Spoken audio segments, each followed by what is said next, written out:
Welcome back to another episode of Insights. I'm your host, Justin G. Cobb. And before we dive in, I want to invite you all to like, comment, subscribe, and of course, share this with someone who supports grassroots storytelling.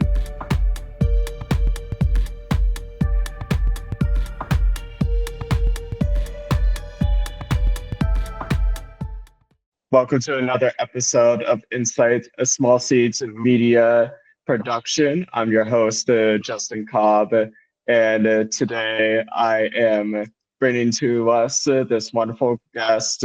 She is based out in Ithaca, New York. Her name is Dr. Pat Boulogne. She is this wonderful holistic health expert who is doing all kinds of incredible advocacy around women's concerns and issues, including how to ask for what your value is, what your worth is.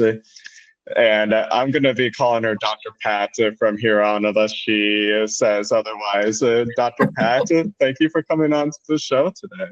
Thank you so much. I'm really glad to be here. And as long as it's something nice, I'll respond. I love that. Dr. Pat, thank you for coming on to the show. The kinds of topics that we're going to be talking about today are so key, especially in today's age. There's plenty to go on about at any given point regarding women's health, women's advocacy, holistic health. But I wanted you to, in your own words, share more about what it is in the work that you are doing with audiences. Can you give us a sense of that? Sure. I love to see people thrive, and I love to see people live unapologetically.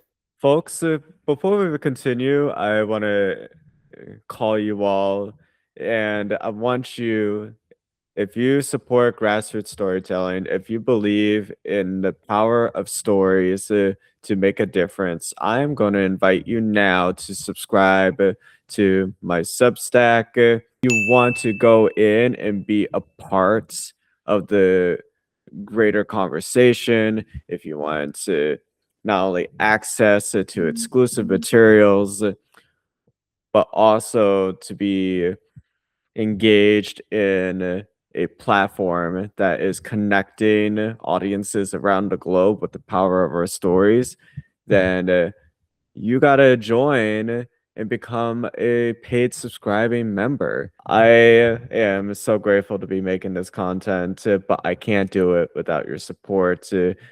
Support your grassroots creators, and let's make a difference together. And to do that, you've got to be in control of your decisions when it comes to your, physical, mental, emotional, spiritual, social, and even financial concerns. And to do that, it starts all basically with your health, and a robust mindset. Mm-hmm. And I help people relate to that. Absolutely. Okay, so I'm curious, since you brought this up, you mentioned that robust mindset. What does that mean to you? So a robust mindset for me, a Chinese doctor once said to me when I went to go visit him for treatment, he has said, a woman, and he said, it's not exactly how he said it. Let me go back. I went to go see a Chinese doctor one time. And so to answer that question about what I think a robust mindset is, I think about resilience. I think about, never being apologetic for who you are and where you're going and what you need. It's having strong character. It's having the ability to make decisions and stand by them and be yourself and own those decisions without somebody bullying you or trying to, give you that look and you're thinking like, oh man, maybe I should second guess that. So robust mindset to me is being, is having the peace of mind no matter what. Mm-hmm. I love that. Having that peace of mind no matter what. And in today's day and in our time, there's definitely a lot of things out there that can disturb anybody's peace. But folks, if you're going through it right now, and I know a lot of us are, heck, I go through it too. Dr. Pat is going through it. I'm sure you're not alone. Community is important. and just to be firmly rooted in your own understanding that you do not have to face this alone, because when we face these trying times together, this is our opportunity to grow with one another. And what better time to do that than the present? There, Dr. Pat. So let's go ahead and hop in our time machine, shall we? We're going to wind it back a little bit. So, All right. yeah. What year? So, the, there, I always love to ask people, what was it like for you growing up? Because growing up is typically when we start to realize, oh, wait, I am different from the other kids. I'm different from like the people around me. What was that experience like for you? Well, I was the baby of 5 kids. I had 3 older sisters and a brother. And so when I grew up, by the time I came around, my mother was so busy that I think I think I started calling my oldest sister mom. And just because there was just, it was a lot, going on. I was the only girl in an all boy neighborhood. And I'm talking 8 blocks. And so when I grew up, if I wanted to play or wanted to do something, I had a male playmate all the time, baseball, football, basketball, climbing trees, you name it, it's just like until I was 11 years old, there was not one girl my age that was in my block, or in that block radius. So I grew up a tomboy, and I learned like tough things pretty quickly. And it wasn't until I was about, 11 years old that my father told me I had to stop playing touch football. And his comment was, "You're going to get hurt." And, Oh, and, wow. and he said, "You're going to get hurt because you're better than they are." And you could throw farther, you could kick farther, you can run faster. And he said, "You're going to get hurt because they're going to get, that ego gets in, at that around that age, and what's a girl doing, outrunning you, kicking you in touch football." So it was, like that. I went to a private school. And so that was, but all those people lived on that side of town, kind of, so to speak. And so it was different. It was in that regard, it's just like, I wouldn't say I felt very, and it was very fortunate for my father, because when I grew up, he kept on telling me I could do whatever I wanted to do, and I could do whatever I put my mind to. And if I put my mind to it, then I can have it. And I grew up with that. So when I made mistakes, like when I ran away when I was 4 years old. And when they found me and got me home, my father came home and sat down and said, "Where'd you go today?" Ooh. And so I said, "Oh, and I told him this whole story about how we went down the street, how we got lost. My shoe got lost in the middle of this big highway, and somebody saved it and threw it for me, and how we got home. And then the police found us, and I was sitting there, and he just said, 'You cannot go off the street without telling somebody. Do we have that agreement?'" Mm. And so, and I did. My mother wanted to, like, pin me up by my ears, and never let me out of the house ever again. And and it was just a thing. But it was that, it was my father's approach to, like nurturing that very, Montessori types, brain that I had when I was growing up. And I didn't mind, and I've never have mind being by myself. I don't have to have the TV on. I can sit in silence. I can drive 10 hours without the radio on. It's I'm very, very comfortable in my own space. That's beautiful. And just that level of confidence that you carried with you, even from your youth, and you brought that with you as you grew older and wiser and better and stronger, smarter, all of this. Like, I'm sure that was met with some challenges, though.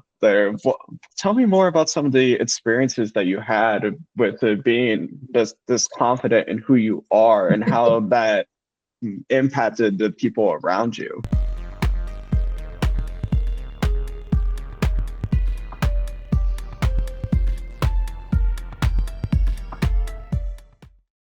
Well, that private school I told you about, Mhm. um, I can remember, and on Fridays we could wear whatever we want. Now I'm tall, I have long legs, and a regular skirt on somebody else would hit their knee or below their knee. It on mine it hit like about 4 inches above my knee, but I have a lot of leg, and so I was sent down to the principal's office, and my father, they called my father up. My father came to the school, and he just told me, stand up. And when I stood up, and he said, go back to class. And I heard him when he went into um, this is funny, when he went into the principal's office, which was a priest. My father said to him, I could hear him say, and he goes, so can you tell me why you're looking at my daughter's legs?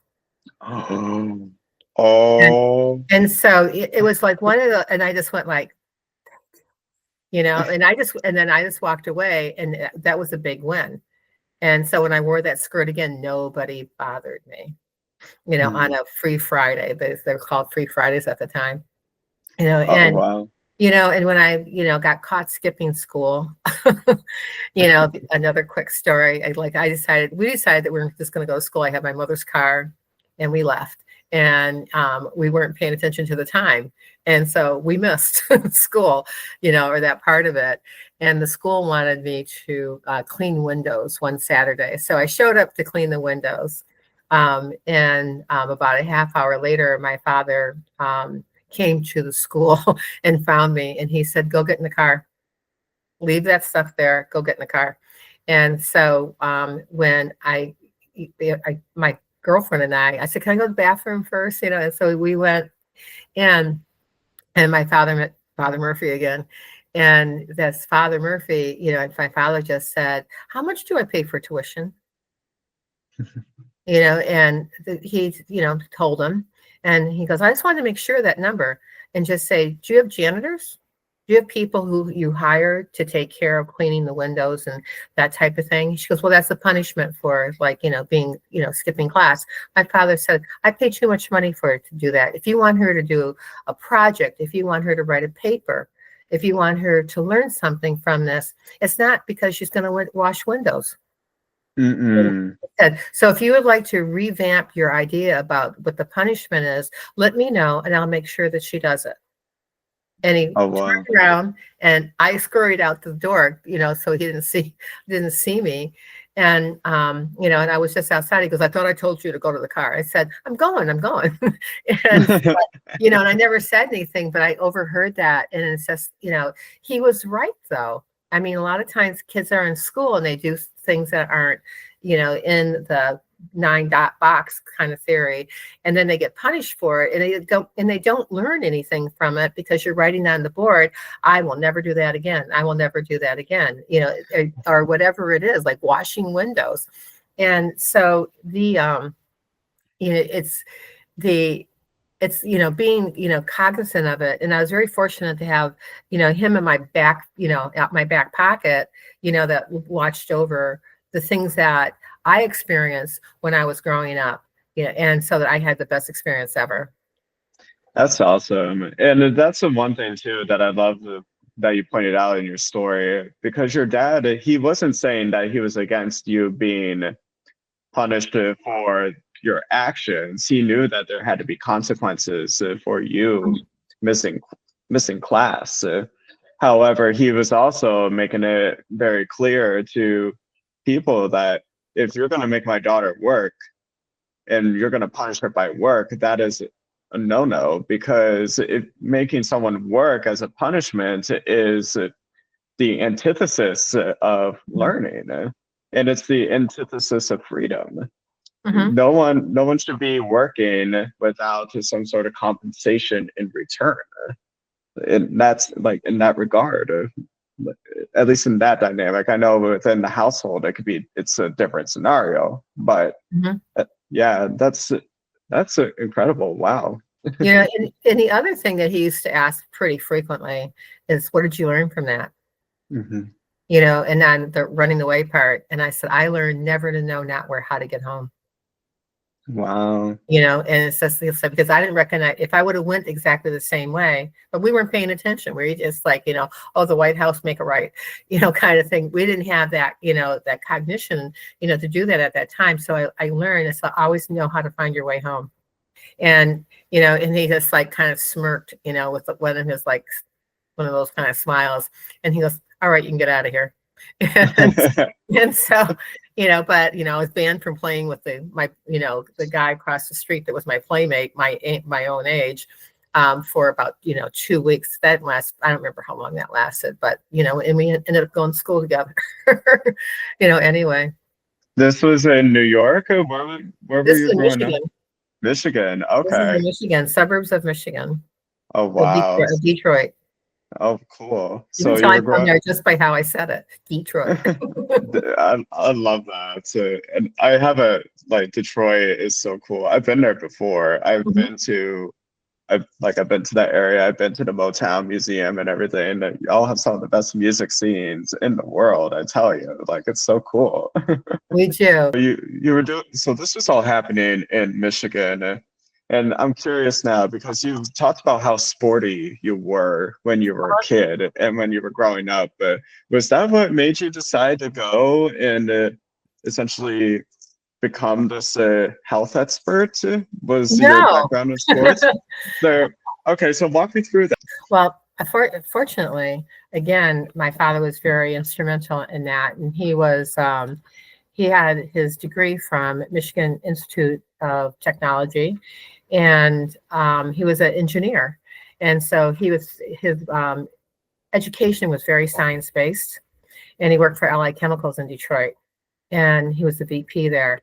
The portion of my, he was always like, we were always doing science experiments together, looking through microscopes, looking through a telescope, watching the stars.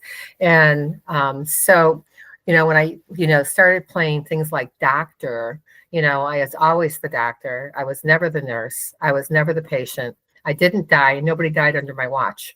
And so, and it was always interesting to me. So we would do experiments. I said to him, what happens if you eat ice cream and you go outside and you're eating ice cream?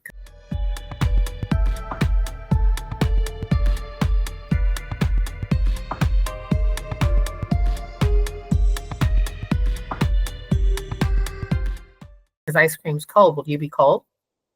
And the answer is no, because, when you eat, you create heat.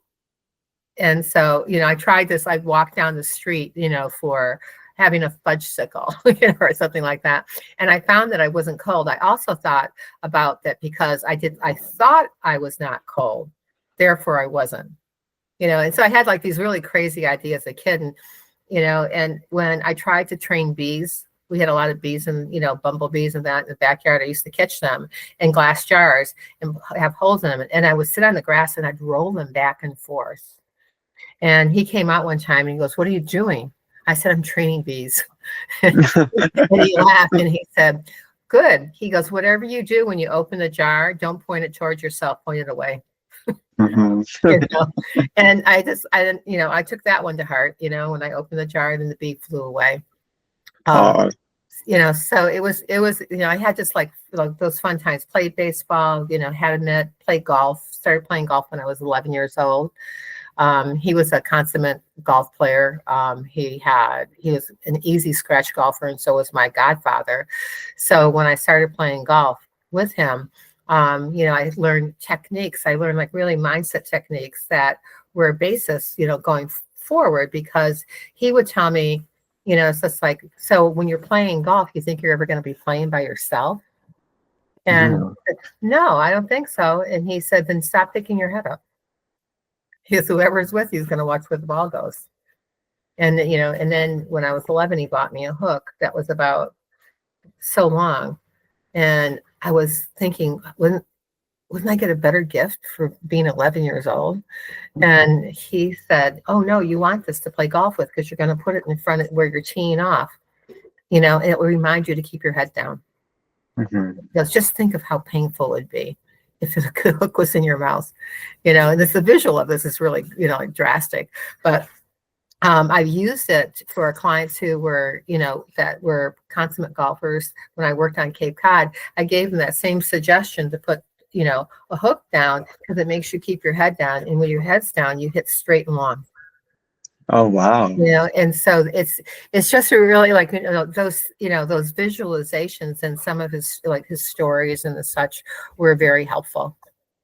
That's amazing. Your dad was really instrumental in this development from the sounds of it. Right. Well, what he told me, I was the smartest one out of all of his kids, and so it's when you tell somebody that they're smart, they will be smart. And I've used that same tactic, with like kids that were in my patients in my office on Cape Cod. And, I'd ask, my girlfriend's, son, when he was, growing up, we'd have these conversations, one day, kids 5 years old around them, he comes out and I gave him a plate of carrots and, other snacks to eat outside. And he took the carrots because he didn't like them and he put them in the bushes. And I saw him do that. And I asked Sam, his name was Sam. I said, Sam, what are you going to do next year? I said, when all these big carrot bushes grow up, from these bushes over here.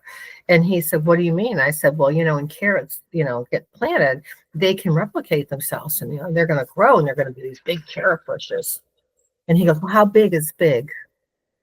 And, I said, what carrots look like? You got a garden right around the corner, and he goes, but Andy Pack, can you tell my mom I don't like carrots?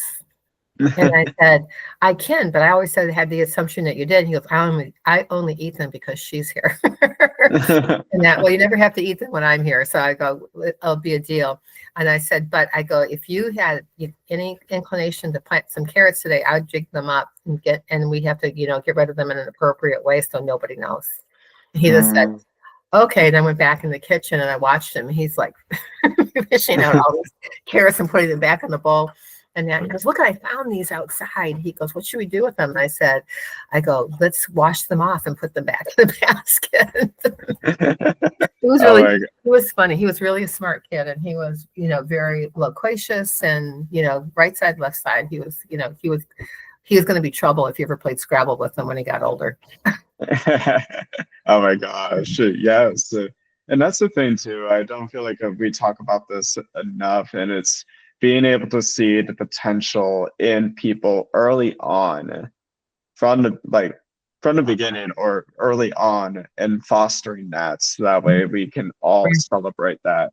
And it's the reason why we have so many people in this world who are hurting. It's because a lot of people did not see their potential, and then life happens and they get knocked around and they get told messages again and again that they are not worthy, that they don't deserve goodness, that they don't deserve happiness. Or the behavior. I see that all the time. But, usually, I had a patient recently that when I was helping this doctor out. And this patient, we'll call her Tina just for, fun and giggles. But when I was talking to this person, I said something about, I don't know how we ended up doing it, but something like she went to go get something out and like a quarter dropped on the ground, and I said, "Gonna pick it up?" And she said, "Oh no." And she goes, "My mother told me that people put chemicals on quarters. And so when you touch them, you get sick." Mm. And I said, "Are you serious?" I go, "You don't believe that, right? You have to stop listening to your mother." And I go, "You know what you do?" I said, "When you pick money up, you thank the universe for giving you an extra piece of money, whatever it is." I said, I one time found a $100 bill in a thing of ice when I was was in college. It came just when I needed it. And I said, when you get it, you just kind of wish yourself, say, "Thank you so much. I'm a money magnet." And I said, you keep on saying it, you'll keep on collecting and attracting more and more and more. And she said, "Really?" And I said, "Really?" And I walked out of the room and I said, so she goes, "I just want you to know the next time I saw her, I was in the parking lot and I found a quarter." That's amazing. I said, so did you stand there and like scream at the top of your head, I'm a money magnet? and, she, Yes. and she said, no, but I said it quietly and that. And I said, and you know what? I didn't die. So and I go, and I'm thinking this woman is not, 13. She's like in her like mid 30s. Yeah. And so I'm thinking, like we believe these things that we hear from people because someone else told them to. And if we keep on doing things that we learn that, might not be the best behaviors or that might not be the right train of thought for us, then we keep on repeating that and we never get out of it. Mm-hmm. Right. So it's just like, and when like when people say affirmations are said with your conscious brain, and your conscious brain is talking to your mammalian brain that remembers everything that happened to you, good, bad, and the ugly, and the perfect. And so when it's talking to that, your mammalian brain storing that information. So the primitive brain's going, oh no, you're not worthy, because that brain had a tendency, was able to win at one point in time, and it's always looking to, create, because it's your survival. Mm-hmm. So when something happens, you can just simply just say, stop, freeze, get out of here, and push that energy away, either physically like this, or even in your head, because the motion's still the same. And then, excuse me, when something happens that's cool, your mammalian brain stores it and you're going, ain't that great?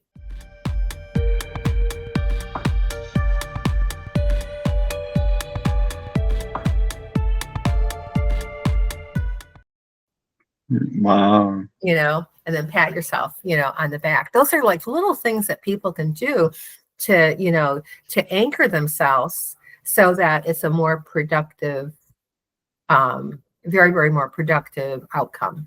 And then your mammalian brain will say, you can ask the mammalian brain, why is it that I attract health? Why is it that I attract abundance? Why is it that, it's just like nobody can disturb my peace of mind? I don't let anybody do that.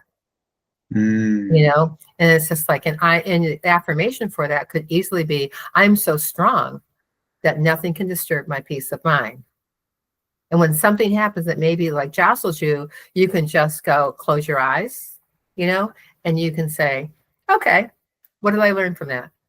Mm-hmm. Dr. Pat's father, what could I learn from that? And then you can say, I'm never going to do that again. And if you do it again, you kind of go like, okay, obviously I needed to learn this more. Yes. And it's like, what didn't I learn the first time that I now had to repeat it again? Because when you're done learning, and changing a bad habit, it's over. Other things might happen that might bring up, memories, but the memories are just memories. It's your choice, and your body reacts to those memories as if they just happened.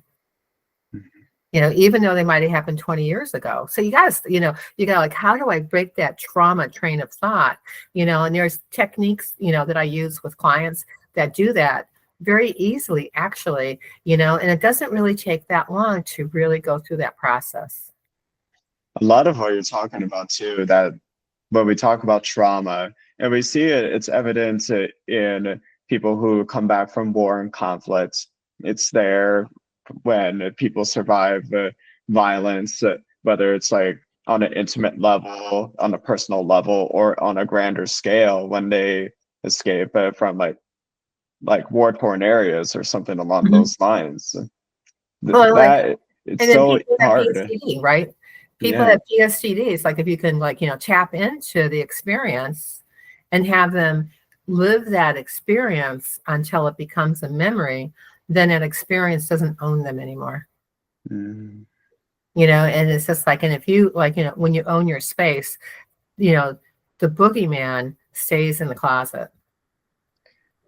Okay. Wow, I love that. When you own your space, the boogeyman stays in the closet. That's so, I love that. Mm-hmm. But it's literally taking ownership of your destiny, and it's a healing and allowing yourself to become the thing that you always wanted for yourself and that you were meant to be.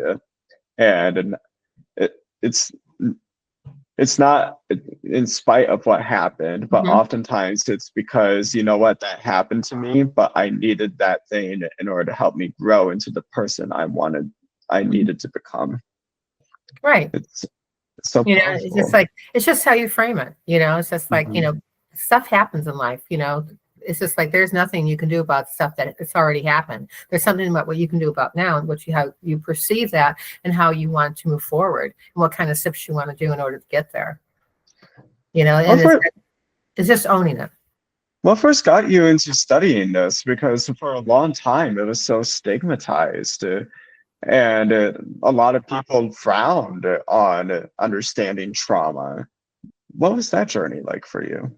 Well, I had some really great mentors in chiropractic. And then my first mentor, his name was Victor Frank. He's no longer alive, but he was like way out there, and when this guy took the charge off of me being sensitive to cigarette smoke, not that I smoked it, but I was like, I'd be congested in 2 seconds, or having a glass of wine. When he took that, he went, I don't even remember how he did what he did at the time, because it was so convoluted, but when I got out of that, I was able to sit in a room, with, this is how long ago it was, in a restaurant that had cigarette smoking, and I had a glass of wine, I had no reaction. So I'm going, so what trauma was that? Was it when I was like 3 or 4 years old and the TV caught on fire? I mean, it could have, and then, me telling my mother it's burning, the house is burning, and there's smoke all over the living room. She thought it was something I was telling her was on TV. And so, it could be that, but I just think that, when you choose happiness, and you choose happiness over anything else. And if you don't do what's making you happy, then you need to do what's making you happy, Mhm. and then when you do what you love, everything else will follow. So in the chiropractic portion of it, when I learned the trauma thing from Scott Walker, there was about 170 people in the seminar, and he asked for a volunteer, and I raised my hand in the back. And with this girl next to me, and she's going, "Oh, go! I got picked." I said, "Oh, you can go." I was going to sit down, and then he goes, "No, you," and I go, and he'll, "Oh yeah, you." So he comes up, and this is how interesting about how your body stores things from like such a long time ago. Um, I was up on the stage, and he was demonstrating this technique, and he was really good at it. It was almost like he was a seer; he could see right through you. And so he was doing this muscle testing, and he was touching certain points and asking certain questions. And then he came up that, that I had anger issues. I'm going like, no kidding. And so, and then he came up, and, and then after that, he said, that, you were abandoned when you were 2 years old. And I'm thinking, I don't think so. My parents were married at the time, and, I don't think so. I had 3 sisters and a brother. I don't think so.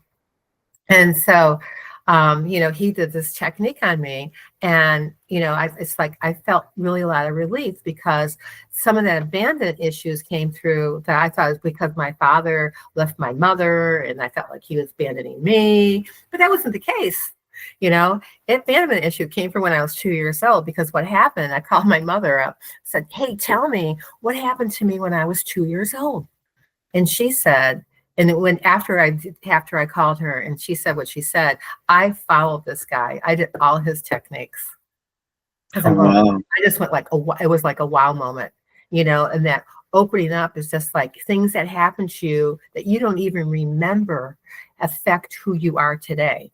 So what happened was I had pneumonia. So I asked my mother, I said, "You had pneumonia." I said, "Did you take me to the doctor?" She goes, "Oh no, we took you to the hospital." How long was I in the hospital? 2 weeks. Um, 2 years old, you're sick, your mother, your father takes you, or your mother, I probably blamed her. But you take her to the hospital, and you're there for 2 weeks, and you don't get, and I said, "Did you come and see me?" No, we couldn't see you because you're in the, they were in a ICU unit, and I just said, wow, I don't have any memory of it. No wonder I never liked hospitals. Number one. Number two, I said, I'm thinking, no wonder I had abandonment issues. But if I didn't know that, so I could cognizantly take care of that, and I'm so glad I learned that technique because I've helped so many people get over traumas that they had in their life, at other different ages.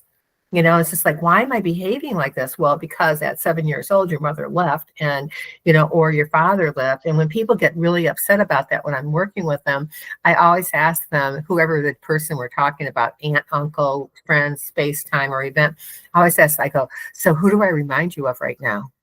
Mm. And they'll say like, my mother or my father or my aunt, whoever was involved, because I'm pushing, because I want them to have that breakthrough and they want to have that breakthrough, and so when they have that, it's very cool because then it's just like all of a sudden they're like, oh, and the light bulb goes on, and then from that day forward, that energy or whatever it was, the bend, whatever, it doesn't affect you anymore.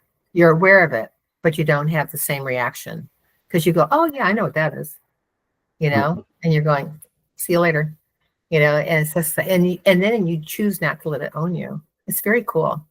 And and then did I forgive my mother? Sure. But she had a long list. And, but that was like when I'm thinking like, oh my God, I can't imagine, a kid, especially like, at that time, because they were just like, they were so germaphobes, at that time. And I've never been a germaphobe. I used to carry worms in my back pocket as a kid. And when I was going to go fishing, I didn't use them, but they were in my back pocket and forgot that they were there. And they dried up. And, Oh. and then do, other things that, kids do, polywogs, double dares and things like that. But for that one thing, I just think it's the technique is called NET, and it's a chiropractic technique. And this guy, I believe he's still alive. He lives in San Diego. But it was, like a really empowering moment because I was able to go back and not only serve my patients, I serve them for their highest good. I mean, I had a husband come in one time, tell me, thank you so much for giving my wife back. My staff thought it was a boyfriend because he brought him flowers. And I just said, no, I came out, I said, who are you? I said, they think you're my new boyfriend. Oh, it can't be your new boyfriend because I have a wife. I was like, I already know, figure that, but why are you bringing me flowers? And, and he's told me, because I just want to thank you. He goes, my wife's been so different than whatever that thing that you did with her was so different. And now she's like, and she's back to the person who I married. He goes, I can't thank you enough. I was like, well, I haven't seen her. I'm glad that she's doing really well in that. And I said, I won't say hello to her because she probably doesn't know you're here. I said, but okay, we're all set with that and that. So, but I really like doing that. That was just like it. I like seeing people have that. There's a look on their face that they kind of like all of a sudden get it. And then when it settles in, because they might remember something when they go to sleep, because sometimes it takes more than one time, 2 or 3 times in order to achieve that. But when they have that moment, I have people going up, you're my new best friend, and I just like, I go, I don't think so. But, but I like seeing people have that, to be able to like own their life and live unapologetic. This one is for those people out there who are still warming up and telling their stories. Those of you who are sharing on your platforms and are still building, I have this resource for you.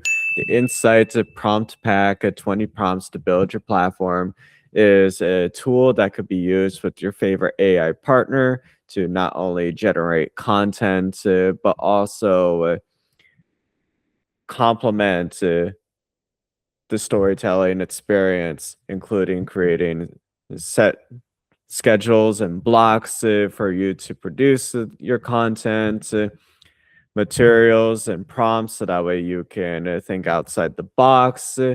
And it also provides you with helpful tools for collaboration with other creators out there.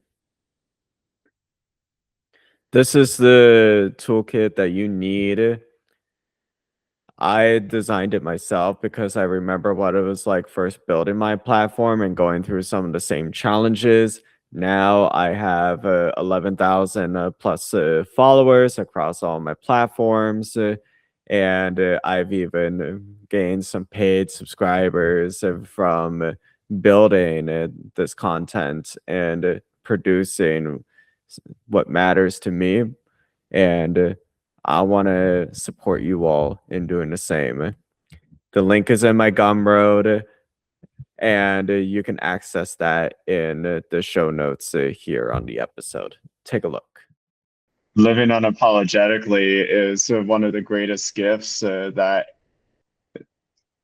we have in us, and it's a matter of taking ownership of Mhm. it. And it's one thing to say to one thing to say it, it's another thing to be it and to live Mhm. it. One of the things that I love about what you're doing too is that you are actually showing people, women in particular, about how to take ownership of that journey with their careers, Mhm. with their livelihoods. Right. But like, I'll never. So, folks, let me backtrack a little bit for context. Dr. Pat and I actually had a conversation where she shared more about her basically essentially checking somebody for making assumptions about her and her worth. Mhm. Dr. Pat, can you share more about that journey, that experience, so audiences get the context? Well, there's so many experiences. You got to give me a little more context on that one. Yeah. Oh, yes. There. What about Do that.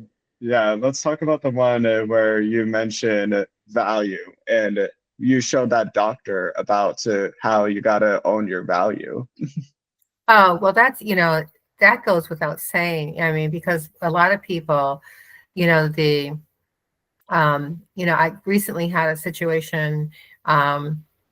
Well, we'll go back to the Virginia one, and I had I negotiated a contract with somebody, and um, what I did for an entry position part of it, I took a lower piece of the pie, but I had a higher stake in my percentage of what was paid based upon my ability to generate revenue.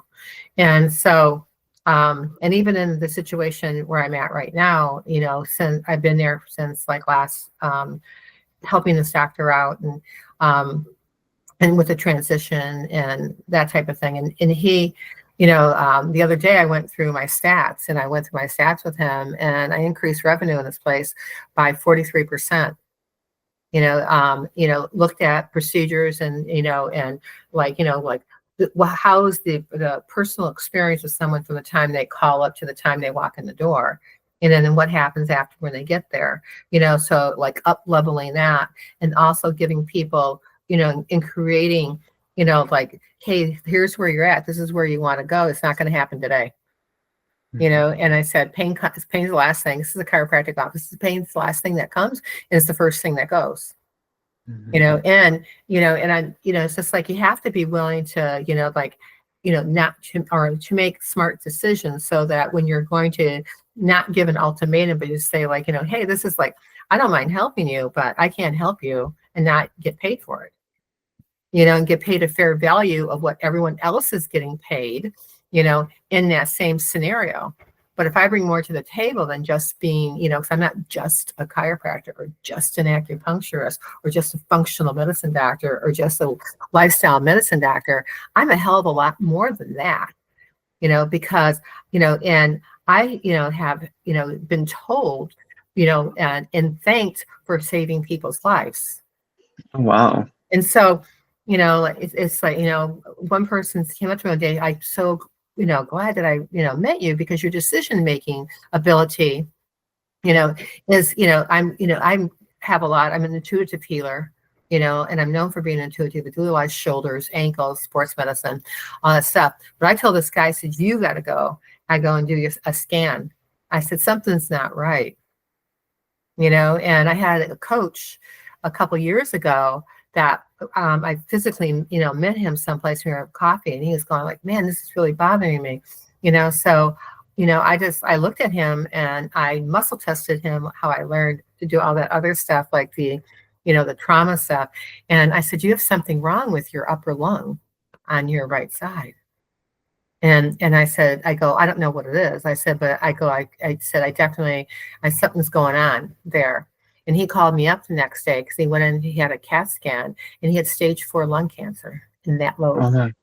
Oh my gosh. And so there's things that, people give signs all the time, and, in Chinese medicine, they would say the lung's all about grief, and sadness, and I said, but that's where you get your air. It's just like, so you like, it also where your heart pumps blood, it gives you joy. You have to, like balance that out. So in asking for what you're worth, you just have to like, what is this? What's the value of this to me? And what value do I bring to the table?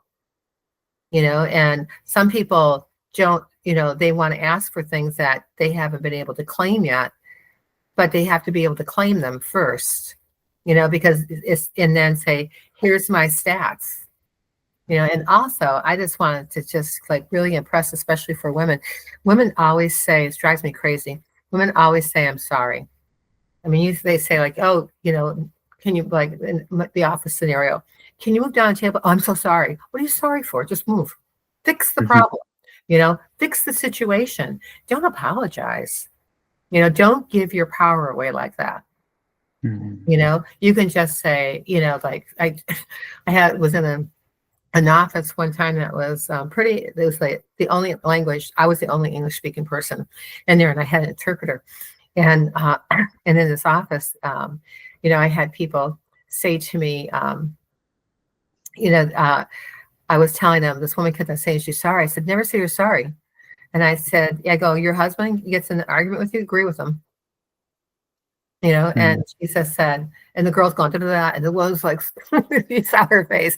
And so the next day she came in, she said, I didn't say I'm sorry. So I'm going, oh my God, don't listen to me too much, but in part, like, and I think I told you the story about the woman who came in to see me and saying, like, so I was getting divorced at the time, and I didn't want anybody to know. I had no business in my office. And this woman said, like, how do you do it? I said, how do I do what? And she said, how do you do it? I heard you're getting divorced. And I said, where'd you hear that? And so she told me, and I go, who was it? I said, that you saw in that office that said something to you. It was the dentist's office. And I, wow, Cape Cod is so small. That's all I said. And I said, you get up in the morning, and you're grateful. You have some water to hydrate, and you think good thoughts, you do good deeds, and you keep moving forward. Yes. And so when she left, this woman from my office, she left. I mean, she went home, packed a bag up, took the car, drove to Logan Airport, and got on the plane and flew away, and, they couldn't find her. And I was one of the last people who saw her. And, the police had said, what was the conversation? I said, I can't tell you the conversation. It's medical privilege, because we're talking about that in relation to how people take on those things and they get sick, and they get quote unquote sick, or they're expressing health. But that makes you more mentally ill, those kind of things. And so she just took it and she left, and 6 months later, I've got a letter from her saying, can you send my x-rays out here? I'm in California. I should have wrote you sooner, but I wanted to make sure there wasn't a trail, Oh, wow. My husband was very abusive, and very controlling. And you just inspired me that day to speak up for myself. That's amazing. And so, and I just felt like I needed to be safe, and I thought about get up, drink the water. And she said, and, think good thoughts, do good deeds, and keep moving forward. And I kept moving forward, meant to go leave, and it was the best decision I ever made. Thank you so much. And I'm thinking, so you never know. That's I always said to a friend, I say, you never know who you're talking to or what they're going through, that might be the inspiration for them to uplift their lives and elevate and ignite their health, their mindset, and their well-being, and tap into that resilience, because we all have it. We just don't tap into it. And I want to point something out too for folks who are tuning in as well. Nobody is perfect, but so this is not about trying to be like this impossible standard that no one can meet. But Dr. Pat, what I'm presuming you're talking about, and what I'm going to speak to, is the fact that you have to make sure that you live in such a way, because you never know who you might be influencing. You have no idea who is witnessing your interactions. For sure. For sure. And, and you just do, like, you do your best. You have Mhm, screw up days, then you have screw up days. It's like not the end of the mhm, world. Go light a candle, go light mhm, some incense and get, tell all the evil spirits in your house to get the heck out of there. If you're a good mhm, spirit, you can stay. If you're a bad spirit, get out of here. And eat really well. Honor yourself and your sanctuary of your body. Eat well. Do not eat sugar. The mhm. sugar will blow you out. Sugar will make you like, that you won't digest your food. You won't digest your food. You're not going to think better. You're going to have fog. You're not going to be able to sleep, especially if you have it too late at night, it interferes with, um, like how your thoughts, your actions, and your deeds. And it's just like, and if you're going to have chocolate, I mean, you can have it, you can have it, but have just a very small piece of it, and 85% or above. And make sure Mhm. you hydrate. Hydration is needed for every cell in your body, every cell, every organ, every tissue, and especially your brain. Your brain can't detox without being hydrated. And the body is connected to the mind and the spirit. So, Yeah. and if you don't take care of those, then those suffer too. Well, the Chinese always say, where your mind goes, your body follows. I say that all the time. Where your mind Mhm. goes, your body follows. So Wow. it's like, so if you're thinking crappy thoughts, your body's going to be crappy. Mm. There you you know, go, not folks. the same day, but like over a period of years, like people wonder, why they have, certain ailments. And my OBGYN in Boston, who I also collaborated and sent a lot of women to her from Cape Cod, she was brilliant. Um, she said, to a friend of mine who I sent up there, she said, I finally figured out why I'm so angry and I have yeast infections all the time. And she goes, I don't like my husband. I said, I said, and it's not a bad thing. I said, you might want to find out why you married him in the first place. I mean, Mhm. why not date all the time? Dating's a lot of fun. I remember dating to be a lot of fun, and so if you don't create the time and the space for that level of intimacy, and it's not just about sex, it's like intimacy, then it's harder to sustain. So like when somebody does something and does you wrong, it's not about you, it's about them. And all you Mhm. have to say is, you poor thing, and move on. Mhm. Yes, we are not any of the worst things that ever happened to us, folks. We Mhm. are our responses to those things. Right. It's just like, and if you choose, like, when somebody's, you know, like having a moment, it's like, all right, after your moment and you're like, willing to have a conversation, then talk to me. But if you're going to yell at me or if you're going to be nasty with me, I'm not talking to you. I'm done. Mhm. And I'll see you later. And then Yes. and get yourself out of that environment. Toxic people, keep them away. And Mhm. right. And do the best that you can do. Just push their energy back. Hmm. They're push it back, folks. And if it gets to a point where you just cannot push any further and they are not going anywhere, sometimes the best thing that you can do is find your own way out of it. So, Yeah, you and just say, thanks for sharing that with me. yeah, You know, yes. Thanks for sharing that with me. And it's just like, is there anything else you'd like to say? Great. Is there anything I can do for you to make your day better? Hmm. And it's just like, and then think, oh, you poor thing. And, Hmm. ask Yes. me, I have a bunch of lines that I've given people for, like, I've been and practicing. I've been a coach for over 38 years.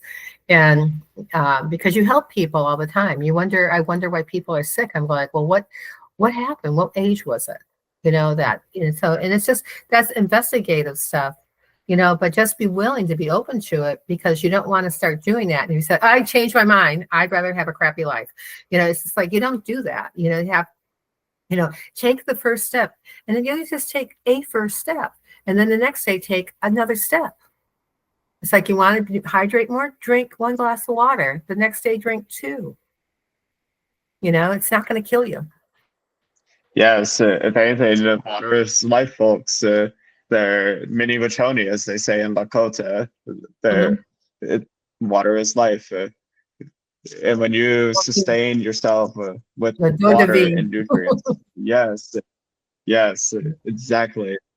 It's so like taking care of our health and growing in that regard is so key. And Dr. Pat, I wanted to also ask you as well, there all of these things that you have learned from all these experiences that you had, uh, there one thing I wanted to touch on about the value is having that courage to own it, to ask, demand, whatever it is that we have to do, like establish what our value is. How do you find that courage to do that? Where does I that don't let come from? anything stick to me. You know, it's just Ooh. like I've never done that, you know, and I don't hold grudges, and people want, it's just like, I could go on about my ex-husband, but and he was a chiropractor, he was a very good chiropractor. And when he lived in the United States, I don't know what happened to him after that, but at any rate, I don't I don't hold on to things. I just think, what did I learn from it? What's my next move? What did I learn from it? And what's my next move? Mm. I don't dwell on it. There's things where, I've made a bad investment, and it's just like, I could still be crying about a couple of them. But, it's like, you move on. Life is about moving. You have to move. If you don't move, you're going to die, Mhm. ultimately. And it's very true. So, very true, folks. There, don't be afraid of movement and don't be afraid of change. Change Mhm. is the only constant in life. To be afraid of change is to be against life itself. Change is good. That's my mantra. Yes. There. So, Dr. Pat, before we start winding down, I wanted to also leave the floor for you to share more about how people can connect with you and collaborate with you in the future if they want to, or reach out to use your services. What's the best way to do that? Well, there's a way, we connected on LinkedIn. So I'm sure in the show notes for this that you're going to have all my connections, in there anyway. But I have a website, it's called healthteamnetwork.com. So it's healthteamnetwork.com. LinkedIn is my full name. I don't know how it's exactly how it's appearing here. I was like, where am I? It's here. It's Dr. Pat Boulogne. And Instagram, I focus my time and energy on LinkedIn, in my website. And then, on Instagram, I play. And then Facebook, I have my business page, but on my personal page, which is the same name as here, it's just like I have quite a following, on there also. And one of the big pleasures I always get in my life, is I'm very solution driven. So if someone's got a problem, I can figure out a solution and the best way to move forward that's efficient, safe, quick, and you get the results that you're looking for. So you're not, spinning your wheels and spending your money in some place that doesn't make sense. And if it doesn't make sense, if I don't do it, you're not doing it. I've always had that feeling about that. And I always have practiced that way. So it's less, I never do something with somebody unless I would do it myself. So if I'm talking about supplementation, about food or whatever, I just think, if I can do it, then, or I learned to do it. And then I was just staying consistent, because the biggest thing that you can do to improve your life is being consistent at the good things that you already do. Consistency is huge. It is huge. And the facial exercise course that I teach, because I think a lot of times women are highly judged, in the workplace and in relationships, your career, like in your whole life, we're more harshly judged by what does she look like, and so I teach these facial exercise courses that are all natural. They're not invasive. I also talk a lot about like foods from the gut face connection, how to make your face look younger, and it just takes 15 minutes a day. Surely, you're good, whether you're a man or a woman, because I recently had an influx of men interested in this course. Like one guy was getting divorced. He just wanted to go out and look his best, and so, and he looked in the mirror and goes like, whoa, what happened? And we all do that. Women do that too. Like something between, when I was 30, I'm going, yes. When I was 38, I was thinking, what the heck happened in the last 8 years? And that's when I, was in Boston a couple of years after that, and I started modeling, and, and I started doing these exercises. And so people ask me all the time, like, how, like, you're 50 or 70 years old, and I'll be 71 this year. And it's like, I know I don't look my age, but I eat really clean, and I think good thoughts, and I want to do good deeds every day. I want to uplift the planet. So by helping women retain in their competitive edge, in the workplace, that's one way that you can do it. And it's really cost efficient, because those exercises you'll have for the rest of your life, and so, and it takes around 12 weeks to learn all of them. That's what the program is, and it's cheap change for the result you get, and for the sustaining result. And plus you get access to the exercises all the time. And then you get access also to, some nutritional things, to dive deeper. Then there's more things that I do with people, because I want to find out where people, if in the environment, if they're living in something that's very toxic. So you want to get rid of the toxins. You got to know what they are. You have to well, what are they? And you have to also be able to clear those toxins out of your body, because if you don't, they're going to be stored really deep in blood, brain, bone, and fat. And you don't want that. That's the last thing that you want to have, is to have those types of, chemicals in your body. So there's a way to get them out of there. And when you do that, and you change habits, because habits become rituals eventually if you keep on being consistent. I even had an 81-year-old woman who did that course, and 6 months later she popped in on a workshop that I was doing about something else, and my jaw was on the ground. She had a jawline, and her face, she looked like she was 57 years old. I have pictures. If anyone wants to see that, I'd be more than happy to share them, with her. But I had this course so that, like, we all walk the same walk together. I looked in the mirror and went like, oh my God, when I was living in Florida, what the heck happened? I had that second, oh my God moment. And, it's like, okay, what am I not doing? What should I be doing? What is it that I profess, I tell people to do? Because I need to listen to my own medicine. And I need to lead by example. If I can't lead by example, then, if your doctor can't lead by example, don't go to him. Find somebody else. So you can find me on, on my website. You can find me on LinkedIn. You can find me on Facebook. You can find me on Instagram. Those are the places that I, usually hang out. But primarily, if you're on LinkedIn, that's where I'm at. And feel free to reach out. Don't bite. And, and it's just like, and like, anything, you can do anything. A miracle is easy to do, but and sometimes when you have two people, it's even better. What a beautiful episode. I am so grateful for Dr. Pat and for her coming on to the show to share more about her experience. These are the stories that make a difference in people's lives, and the examples that she learned from her father and from her community that shaped and molded her into who she is today. Now she can go and take those same lessons and inspire the rest of us to do the same. I want to also thank you, audiences, for tuning in. It means the world.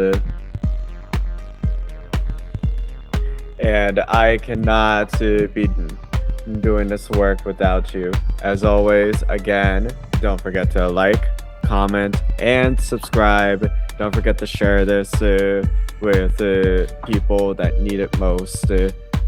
And let's build a better world together where we connect through the power of our stories. Be sure to stay tuned for more insight. There's plenty coming. And until then, be well.